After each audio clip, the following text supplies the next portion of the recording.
¿Ganarme la aprobación humana o la de Dios? ¿Piensan que procuro agradar a los demás? Si yo buscara agradar a otros, no sería siervo de Cristo. Quiero que sepan, hermanos, que el evangelio que yo predico no es invención humana. No lo recibí de ningún ser humano, sino que me llegó por revelación de Jesucristo. Ustedes ya están enterados de mi conducta cuando pertenecía al judaísmo, de la furia con que perseguía a la iglesia de Dios tratando de destruirla. En la práctica del judaísmo yo aventajaba a muchos de mis contemporáneos en mi celo exagerado por las tradiciones de mis antepasados. Sin embargo, Dios me había apartado desde el vientre de mi madre y me llamó por su gracia. Cuando Él tuvo a bien revelarme a su Hijo para que yo lo predicara entre los gentiles, no consulté con nadie. Tampoco subí a Jerusalén para ver a los que eran apóstoles antes que yo, sino que fui de inmediato a Arabia, de donde luego regresé a Damasco. Después de 3 años, subí a Jerusalén para visitar a Pedro, y me quedé con él 15 días. No vi a ningún otro de los apóstoles, solo vi a Jacobo, el hermano del Señor. Dios me es testigo que en esto que les escribo no miento. Más tarde fui a las regiones de Siria y Cilicia.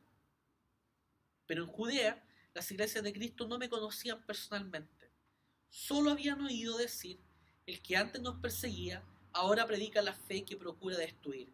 Y por causa mía, glorificaban a Dios. Amén. Como les decía, este es el segundo mensaje de la serie Evangelio y Libertad, la carta de Pablo a los Gálatas. Y se titula La gracia asombrosa de Dios. Esta sección de la carta que hemos leído es llamada por varios teólogos y comentaristas bíblicos como la sección autobiográfica de la carta. En algunas ocasiones nosotros hemos compartido nuestro testimonio con otros hermanos de la fe, ¿ya? Lo hemos hecho en conversaciones.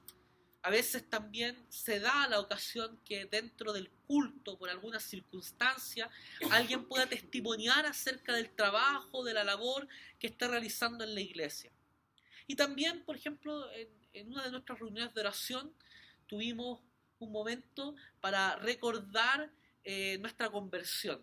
Y oramos al Señor recordando ese momento del cual Dios nos salvó y nos liberó y nos hizo nuevas criaturas. Ahora, la finalidad de contar el testimonio regularmente lo hacemos para conocimiento de la comunidad.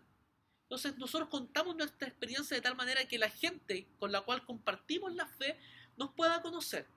Y por otro lado, también fortalecer la fe del otro. En el sentido de decirle: ¿sabes qué? Yo también pasé por una prueba similar a la tuya.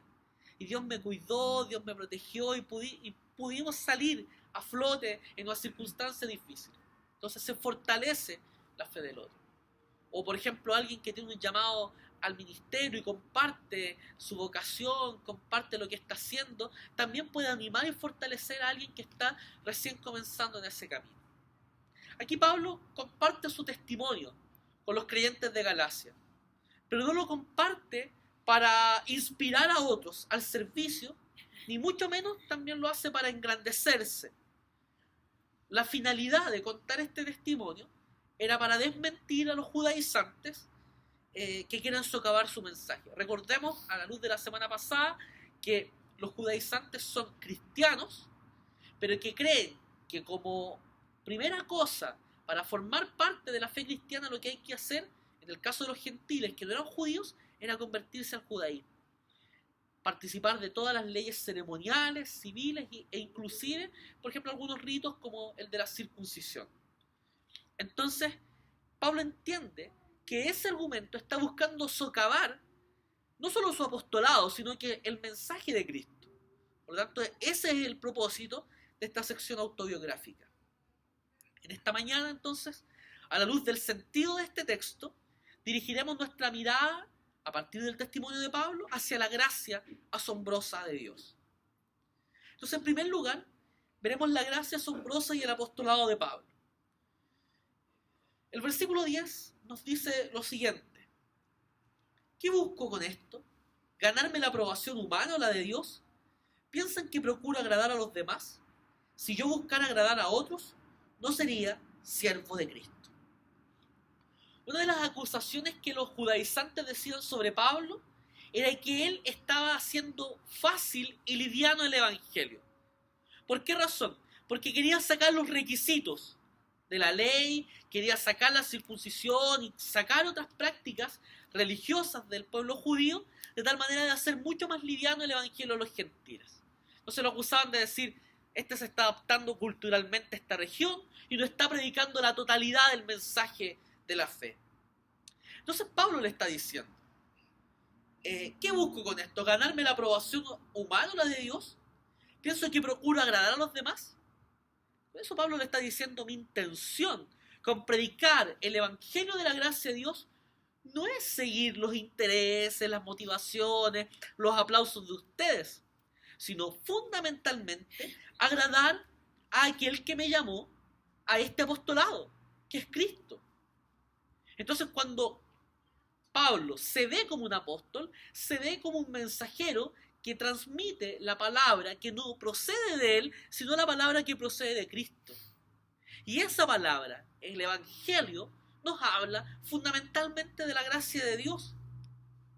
Por otro lado, no sé si se acuerdan, la semana pasada veíamos que en 2 ocasiones, en la sección anterior, habla de anatema, habla de alguien que está bajo maldición si no presenta el evangelio de Jesús tal y cual como está expresado por él. Entonces podría ser alguien llamado de liviano, de buscar acomodos, si trata de que están bajo maldición aquellos que no cumplen con el mensaje. Claramente no. Entonces, ¿cuál es el problema? ¿Cuál es el tema del asunto? Imponer ciertas prácticas como para tratar de agradar a Dios. Y lo decíamos en nuestro curso de catecúmeno, y lo voy a reafirmar a propósito de que no todos participan de él, pero quiero reafirmarlo. No hay ninguna posibilidad de que por nuestras obras podamos agradar al Señor. Si usted en esta semana se portó bien, hizo lo que tuvo que hacer, cumplió con todas sus responsabilidades, bien, felicitaciones, nos alegramos con usted. Pero nada de eso mueve el favor de Dios.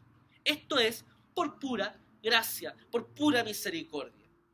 Martín Lutero, en las 95 tesis, en la tesis 62 en particular, dice que el verdadero tesoro de la iglesia es el sacrosanto evangelio de la gracia de Dios. Cualquier otra cosa no es el verdadero tesoro. Cualquier otra cosa es diluir el mensaje. Cualquier otra cosa, como por ejemplo decir que usted tiene que esforzarse para tratar de agradar a Dios, es una mentira, es una falsedad. Porque antes de que pudiésemos hacer buenas obras, Dios nos había amado. Él nos aceptó y por eso trabajamos para Él. Entonces, lo que Pablo le está diciendo aquí a los hermanos de Galacia es que si él buscara agradar a otros, no sería siervo de Cristo. ¿Cuándo intentamos agradar a otros? Cuando queremos buscar la fama, cuando queremos buscar el aplauso fácil, la gloria personal, diciendo frases y cosas bonitas para que la barra pop aplauda, ¿ya? La búsqueda de la fama, queridos, y el engrandecimiento personal no se condice con el carácter de un siervo de Cristo. Nosotros debemos poner la mirada en Jesús y solo en Él, como el autor y consumador de la fe. Y no buscar que la mirada se centre en nosotros, tratando de agradar a las demás personas. Por ejemplo, mi labor como predicador de la palabra no es simplemente compartir cosas bonitas para usted y cosas que le enriquezcan y le alegren la vida, sino que también mi labor como predicador es decirle cuáles son las consecuencias del pecado, exhortarle. Y si usted se siente ofendido, por ejemplo, con la palabra del Señor, la palabra del Señor allí también está cumpliendo su propósito. Nos alegra, nos gusta cuando las idolatrías de los otros son expuestas, pero nos ofende cuando nuestras propias idolatrías son expuestas. Entonces aquí la tarea de un predicador es hablar la palabra del Señor, el mensaje, buscando no agradar a las personas, sino que agradar a Cristo.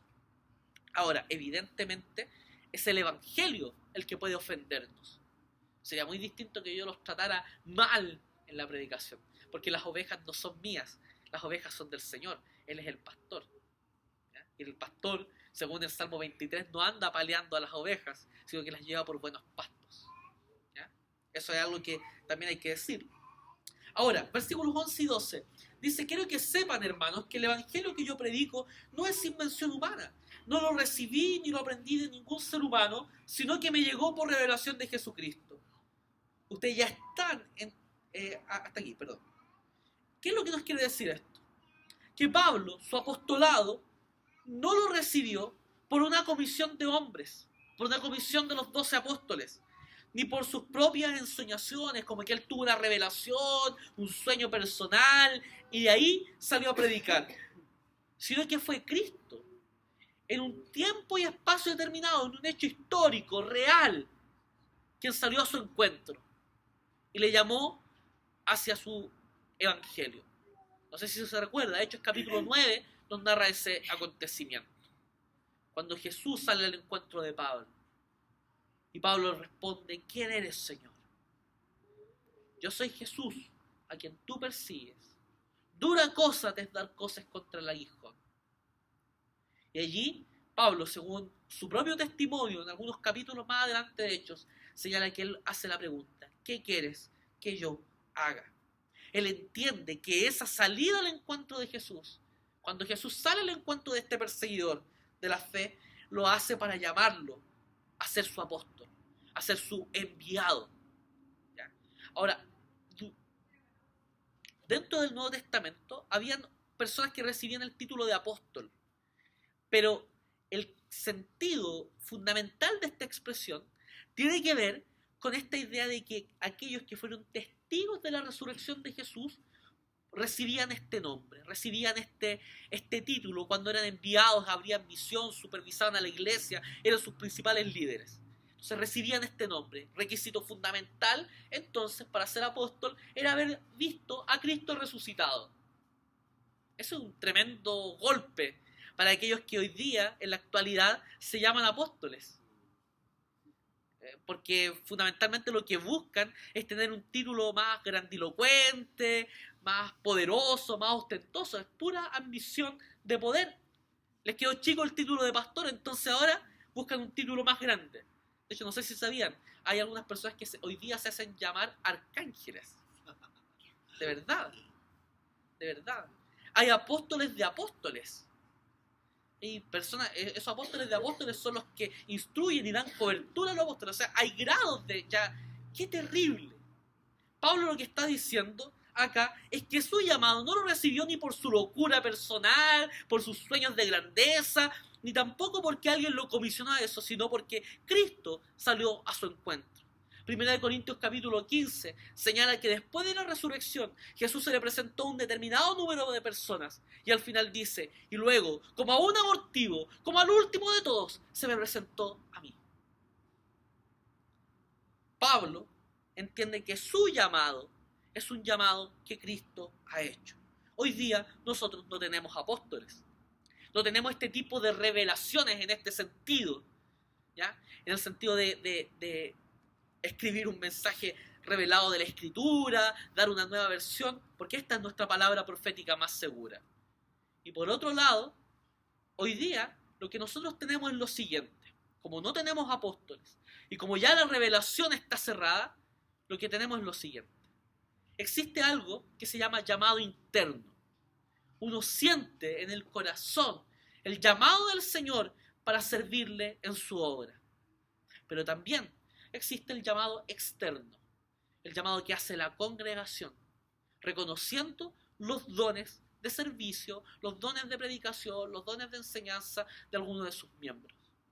Por eso nosotros creemos que nuestros líderes deben ser elegidos por la comunidad. ¿Por qué? Porque la comunidad no elige conforme a su gusto ni conforme a la apariencia, sino reconociendo el don que Dios ha puesto. En este caso, en el comienzo de la iglesia, Pablo está diciendo que su llamado no procedió de ese principio de elección, sino fundamentalmente del llamado que Cristo hizo en un momento histórico determinado. Entonces, la gracia asombrosa del Señor en este primer punto se manifiesta en el llamado al apostolado de Pablo. O sea, si Pablo es apóstol, es por pura gracia del Señor. Ahora, en segundo lugar, veremos la gracia asombrosa y la conversión de Pablo.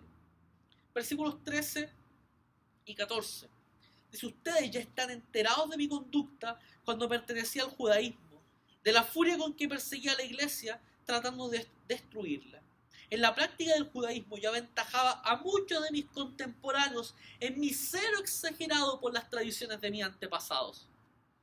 Aquí Pablo está presentando algo así como un currículum vitae.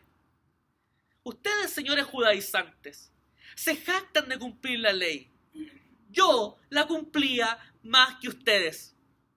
Yo era más celoso que ustedes. Era más fanático que ustedes de las tradiciones de mis antepasados. Porque lo que yo hacía incluso era perseguir a esta iglesia, perseguir a este grupo de sectarios que se habían apartado, siguiendo las ideas de un llamado Jesús de Nazaret. Yo los perseguía y los asolaba. Según la tradición judía, lo que Saulo de Tarso hacía era entrar a los lugares de reunión de nuestros primeros hermanos, los sacaba de los pelos y los arrastraba a la ciudad para que fueran apedreados, para que fueran golpeados por la gente. De hecho, según Hechos capítulo 7, Pablo estuvo en la muerte de Esteban, consintió en ella y sostuvo las ropas de quienes lo apedrearon. Fue, en esas palabras, el autor intelectual del asesinato del primer mártir de la iglesia. O sea, era un sujeto que era perseguidor. Entonces, cuando Pablo está queriendo decir eso, lo que está señalando es que él era mucho más fiel que los judaizantes. Él era un religioso absoluto. Ahora, en ese contexto, la gracia entra como un favor desmerecido. Porque Pablo se estaba comportando como alguien que hace todo lo contrario a los propósitos de Dios. Persigue a la iglesia. Por eso las palabras de Jesús: dura cosa es dar cosas contra el aguijón. Él está persiguiendo a alguien que al fin y al cabo lo va a tomar a él y no va a poder huir, porque la gracia del Señor es irresistible. Uno no se puede resistir al llamado del Señor. Pablo, un perseguidor de la iglesia, un celoso religioso, no pudo mantenerse en pie ante la presencia del Jesús resucitado.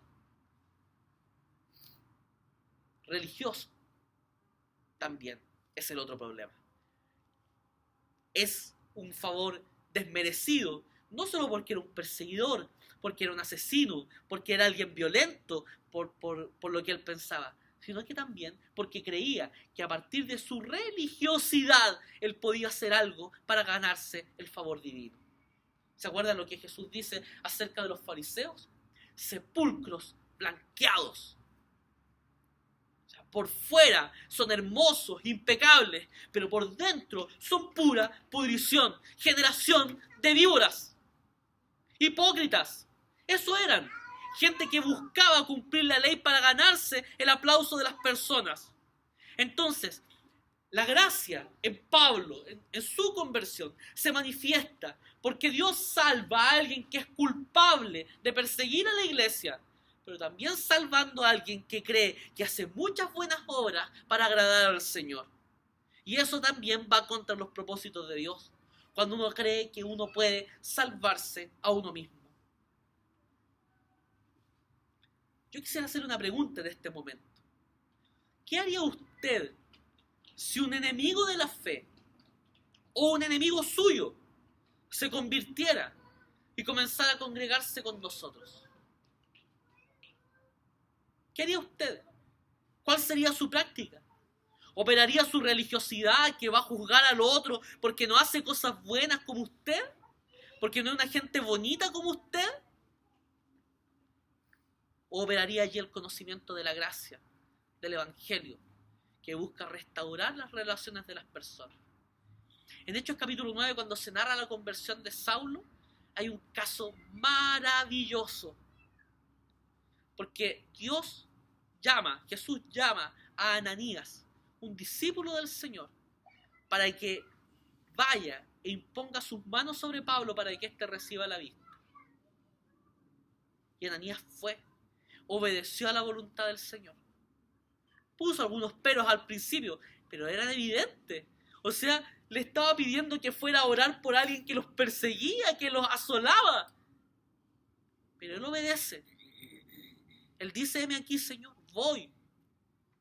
Bueno, ¿cómo operaría usted si alguien que usted le ha hecho daño, que le ha defraudado, comienza a congregarse con nosotros? ¿Cómo operaría allí el Evangelio de la Gracia? Por eso la frase de Swindoll que citaba la semana pasada, una cosa es creer en la gracia, otra cosa muy distinta es vivirla. Yo quisiera poner un ejemplo muy gráfico. No sé si ustedes conocen a un evangelista puertorriqueño de corte pentecostal que murió hace muy poco tiempo, pero fue muy famoso, llamado Gille Ávila. Gille Ávila era un predicador itinerante, un evangelista, también pastoreaba una congregación, y él tenía una hija que se casó con un hombre. Ese hombre, al tiempo de casado, la golpeaba, y a tal nivel la golpeó que un día que la terminó matando. Y Gille Ávila contó en una ocasión su testimonio. Él, luego de sepultar a su hija, se fue al subterráneo de su casa y estuvo 40 días allí, encerrado en el subterráneo, orando, ayunando, pidiendo que el Señor le ayudara para sobrepasar eso. A los 40 días después de ese tiempo, él sale de ese lugar y lo primero que hace es ir en dirección donde estaba el asesino de su hija y lo perdonó.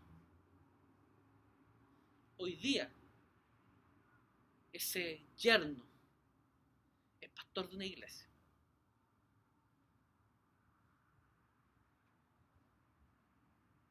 Yo no comparto muchas de las cosas que creía Gille Ávila, pero ahí hay un carácter cristiano. Ahí hay una comprensión clara de lo que es la gracia del Señor. Amar a quienes nos aman es súper fácil. Amar a quienes nos odian es súper difícil. Pero en Cristo todo lo podemos.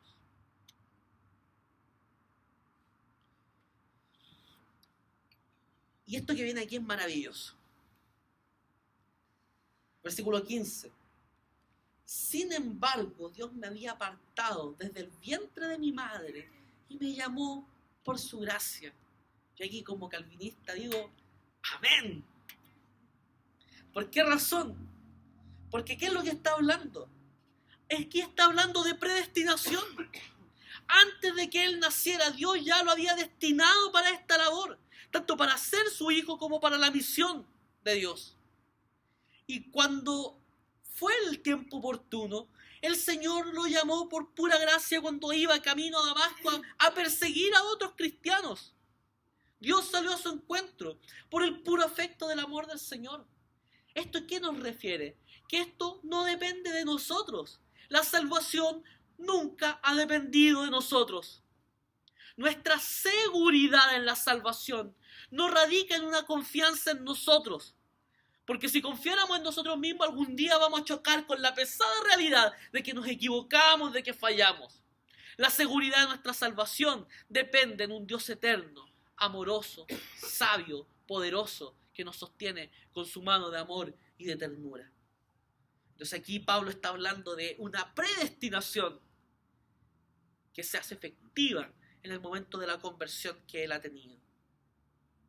Ahora, sigue el texto diciendo, cuando él tuvo a bien, fíjense cómo la voluntad de Dios se manifiesta, cuando él quiso, cuando él tuvo a bien revelarme a su hijo para que yo lo predicara entre los gentiles, no consulté con nadie, tampoco subí a Jerusalén para ver a los que eran apóstoles antes que yo, sino que me fui de inmediato a Arabia, de donde luego regresé a Damasco. Cuando Pablo se convierte y Ananías va a orar por él, se le da a conocer esta idea de que él iba a ser llamado a predicar su nombre a los gentiles. Y lo que hace Pablo cuando se convierte no es buscar ir a donde los apóstoles, ir a buscar a pedir una cobertura, como se le llama hoy día, a buscar algo de fama para que le dieran credenciales. Él va a predicar el evangelio. Conocemos súper poco de ese tiempo.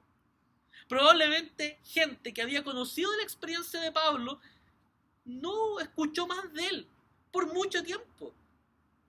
Entonces el llamado de Dios se desarrolla cuando Dios tiene bien y da lo mismo tu fama personal. Cumple el llamado que Dios te ha hecho. Y ojo, todos nosotros nacimos para predicar como creyentes. Algunos predicarán en el púlpito, otros enseñarán, otros predicarán por otros medios de comunicación, otros tendrán una labor misionera dedicada completamente a la tarea de la comunicación del Evangelio. Pero todos los que estamos aquí presentes somos llamados a predicar, a ir y contar cuán grandes cosas ha hecho Dios con nosotros. Todos nosotros somos misioneros, todos nosotros tenemos que predicar el Evangelio. Y Pablo eso es lo que hace. De hecho, en un primer momento, él vuelve a su tierra natal, hacia los gentiles. ¿Qué nos ha mostrado esto? Fundamentalmente que Dios nos llama por puro amor, por pura misericordia. Deuteronomio capítulo 7, versículos 7 y 8 dice: el Señor se encariñó contigo y te eligió, aunque no eras el pueblo más numeroso, sino el más insignificante de todos. Lo hizo porque te ama y quería cumplir su juramento a tus antepasados. Por eso te rescató del poder del faraón, el rey de Egipto, y te sacó de la esclavitud con gran despliegue de fuerza. Fíjense en el énfasis de esto. El Señor se encariñó contigo y te eligió. Lo hizo porque te ama, quería cumplir su juramento. Es hermoso. Es hermoso. Esto nunca dependió de nosotros. Dios nos ha amado. Y esa es una noticia tremenda, tremenda. Porque probablemente mucha gente te haya dejado de amar. Probablemente en muchos momentos te hayas encontrado solo, triste, abandonado. Pero quiero darte una buena noticia. ¿Se olvidará la madre del hijo que dio a luz para olvidarse del fruto de su vientre? Eso lo exclama el profeta con mucha fuerza. Es una pregunta, un interrogante. Y yo sé que aquí las mamás que están aquí presentes van a decir: ¡no! No me voy a olvidar nunca de mi hijo. Pero la Biblia va al extremo. Aunque ella se olvidare, yo nunca me olvidaré de ti. Y esto es precioso. Tallada te tengo en la palma de mi mano. O sea, para el Señor, nosotros siempre estamos presentes en su mente, en su corazón, en su memoria. No digas y nunca creas que estás solo, porque el Señor está contigo. Y Él te ama con un amor que sobrepasa todo nuestro entendimiento. Y en tercer lugar, la gracia asombrosa y la misión de Pablo. Versículos 18 al 24. Después de 3 años subí a Jerusalén para visitar a Pedro y me quedé con él 15 días. No vi a ningún otro de los apóstoles, solo vi a Jacobo, el hermano del Señor. Aquí lo que Pablo está contando es que llega un momento en que él va a visitar a los primeros apóstoles. Cuando él lo hace, cuando conversa con Pedro, cuando va a Jerusalén, cuando se encuentra con Jacobo, que dice aquí el hermano del Señor, este Jacobo es Santiago, el que escribe la carta de Santiago, y se habla del hermano del Señor porque era hermano de Jesús, era hijo de José y de María. Por lo tanto, y él, cuando Jesús estuvo aquí en la tierra, no seguía al Señor. Dice el Evangelio que ninguno de sus hermanos le seguía, pero luego experimentó la conversión y se transformó en uno de los principales líderes de la iglesia. Entonces va a hablar con ellos. Y este conocimiento de los apóstoles marca la idea de que Pablo no estaba haciendo una misión individual.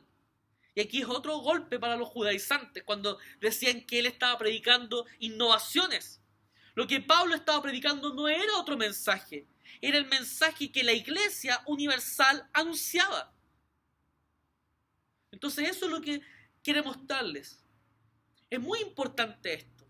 Porque nosotros los creyentes, más allá de nuestras distintas visiones, más allá de nuestros distintos gustos e intenciones, debemos arraigarnos a la comunidad de la iglesia. Debemos vivir en la iglesia, debemos implantarnos en ella, debemos adherirnos a ella. de tal manera que podamos soñar incluso juntos con la misión de Dios. Eso es lo que Pablo estaba haciendo cuando se acerca a los apóstoles. Arraigarse en la comunidad, encontrar un sentido de pertenencia en la vida de la iglesia. Y eso es algo que nosotros tenemos que hacer. ¿Por qué razón? ¿Por qué razón no lo hacemos? ¿Por qué tenemos miedo a la comunidad? ¿Porque nos van a fallar? Sí, montones de veces. Montones de veces. Yo escuchaba una vez un predicador que decía: si ustedes conocieran todos mis pecados, conocieran todas mis faltas, ninguno de ustedes me hubiera elegido como su pastor. Y hubieron muchas risas y hasta algunos amén. Pero luego dijo: si yo hubiera conocido sus pecados, sus maldades, las cosas en las que fallan, yo tampoco los habría elegido como mi congregación. Si usted cree que existen las iglesias perfectas, esas iglesias perfectas son echadas a perder. ¿Sabe por quién? Por usted, por mí. Hay gente que se va de las iglesias así por razones muy simples. Es que nadie me quiere, todos me odian. Las únicas posibilidades de irse de la iglesia es cuando esa iglesia no está mostrando sus marcas distintivas. ¿Y cuáles son las marcas distintivas de la iglesia?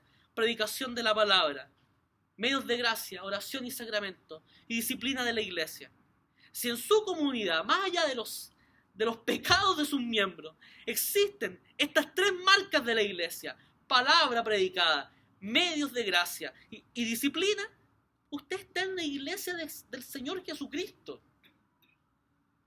Por lo tanto, arráiguese allí, viva la comunidad. Y si un hermano le falla, perdone, como a usted le gustaría que lo perdonaran cuando falla. Con la vara que medimos nosotros seremos medidos. Ustedes lo saben, ya les he mencionado en alguna ocasión. Yo he participado de procesos disciplinarios dentro de la iglesia. Y cuando he participado de esos procesos, he tenido sumamente claro, que con la vara que mido voy a ser medido. Y por eso trato de ser ecuánime, justo frente a lo que vivo. ¿Por qué razón? Porque yo quiero ser disciplinado como yo disciplino también. Ese debiera ser nuestro perfil. ¿Ya? Entonces, arraiguémonos a la comunidad. Vote los miedos. Esta indiferencia es un mal de la cultura. El individualismo es un mal de la cultura. Nosotros somos contraculturales. No debemos amoldarnos a este mundo. Debemos tener la valentía de amar. El amor es un acto de mucha valentía, porque uno se da completamente. El amor no busca lo suyo. ¿Ya? Y la misión y la mayor gloria de Dios. Y luego dice: Dios me es testigo que en esto que les escribo no miento. Versículo 20. Más tarde fui a las regiones de Siria y Cilicia, pero en Judea las iglesias de Cristo no me conocían personalmente, solo habían oído decir: el que antes nos perseguía, ahora predica la fe que procuraba destruir. O sea, Pablo no buscó su propia fama. No buscó que la gente lo conociera ni lo aplaudiera. Cuando las iglesias de Judea lo conocen, en el concilio de Jerusalén, que está relatado en el capítulo 15 de Hechos que vimos en nuestra serie pasada, cuando se discute si los gentiles tienen que cumplir las leyes ceremoniales para ser cristianos. Y la iglesia es tajante en decir que no se debe seguir cumpliendo eso y que los gentiles deben ser aceptados porque la salvación es por pura gracia. Ahora aquí viene algo bonito. Versículo 23. Solo habían oído decir: el que antes nos perseguía, ahora predica la fe que procuraba destruir. Y por causa mía glorificaban a Dios. La misión hace que Dios sea glorificado. Nuestra tarea fundamental es glorificar a Dios y gozar de Él para siempre. Todo lo que nosotros hacemos debe redundar, debe resultar, debe conducir a que la gente glorifique a Dios. La gracia del Señor, esta gracia asombrosa, nos capacita para dejar el anhelo pecaminoso, el pecado original, la tentación más terrible que el ser humano asola, que es ser Dios para uno mismo. El intento de ser como Dios, que fue la tentación que Eva recibió y que Adán también recibió. Pregunta: ¿qué dicen respecto de nosotros quienes nos conocen? ¿La gente glorifica a Dios al vernos desarrollar nuestra labor en nuestros distintos campos de misión? ¿En su trabajo? ¿En su familia? ¿En su barrio? ¿Cuál es la impresión que la gente obtiene de Dios cuando ve lo que usted hace? ¿Ve un Dios de pacotilla, falso? ¿O ve al Dios verdadero y vivo, que cambia vidas, que transforma y que nos conduce constantemente por el camino de la santidad? Debiésemos hacernos constantemente esta pregunta. Ser cristiano es ser imitador de Cristo. El que dice andar en Él debe andar como Él andó. Y la gente, cuando vea su testimonio, va a glorificar a Dios. Va a glorificar a Dios. Para reflexionar y practicar. ¿Piensa que merece la gracia de Dios? ¿Cree usted que merece ser salvo? ¿O en su defecto, cree que su pecado es tan grande que no será nunca perdonado y se anda revolcando en su culpa? La vida de Pablo que hemos leído aquí, este testimonio que Pablo cuenta a los hermanos de Galacia, nos muestra a un Dios que nos libera tanto de la culpa como del orgullo. Ambos enemigos que buscan destruir nuestra fe y esperanza en el Señor. El Señor que nos libera de la culpa y del orgullo por medio de su Espíritu Santo nos invita y nos anima a vivir con esperanza y con humildad, glorificando por sobre todas las cosas a Dios. Segunda cosa para la reflexión: la libertad para amar y servir, de la cual Pablo nos hablará en Gálatas, solo es posible luego de la experiencia de la conversión. ¿Por qué razón? Porque fuimos amados y liberados por el Señor. Entonces, en consecuencia, nosotros amamos y buscamos practicar la libertad con otros y respetamos la libertad de nuestros hermanos. Fuimos liberados por el Dios de la vida, amados por Él. Tercero, vivamos nuestros campos de misión siendo responsables, dando testimonio del cambio que Cristo realizó en nuestra vida. Y cuando hablo del cambio, estoy hablando tanto de acciones como de pensamiento. Dejemos de lado las filosofías huecas, aquellas falsas enseñanzas de personas que no se conducen conforme a lo que la palabra del Señor dice. Pues bien, sí podemos reconocer ideas buenas y valiosas que gente no creyente tiene. Pero nuestra única y suficiente regla de fe y de práctica es la palabra del Señor. ¿Cómo podemos reconocer una idea buena? ¿Cómo podemos reconocer que algo es verdad? Por esto. Estos son nuestros lentes. Entonces, cambio de vida en la acción y también en el pensamiento. Que vean nuestro testimonio cuando trabajamos con excelencia, cuando somos responsables, cuando damos testimonio para que otros glorifiquen a Dios. Cuarta cosa, esfuércese por ser parte de esta comunidad. No se quede fuera de ella.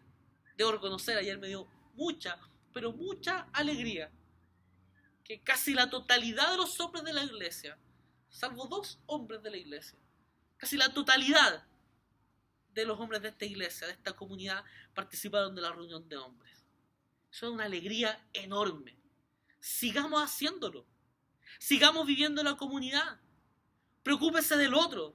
Preocúpese del que falta. Busquen momentos de oración, de compartir juntos. Háganse amigos. Eso está súper bien. Que después del culto, después de nuestro café, ojalá en algún momento, evidentemente no todos los domingos uno puede, pero ojalá alguno de nuestros domingos la gente se ponga planes y compartan la casa, compartan el almuerzo, compartan la vida. Sueñe con esta comunidad. Sueñe con nuestra comunidad la tarea de misionar en el mundo, arrojando la preciosa semilla. Y por favor, no busque pretextos para servir a otros.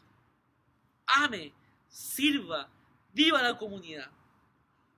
Y finalmente, yo le quisiera invitar a que piense por un minuto, ahí donde está, en silencio, ¿quién era usted sin Cristo?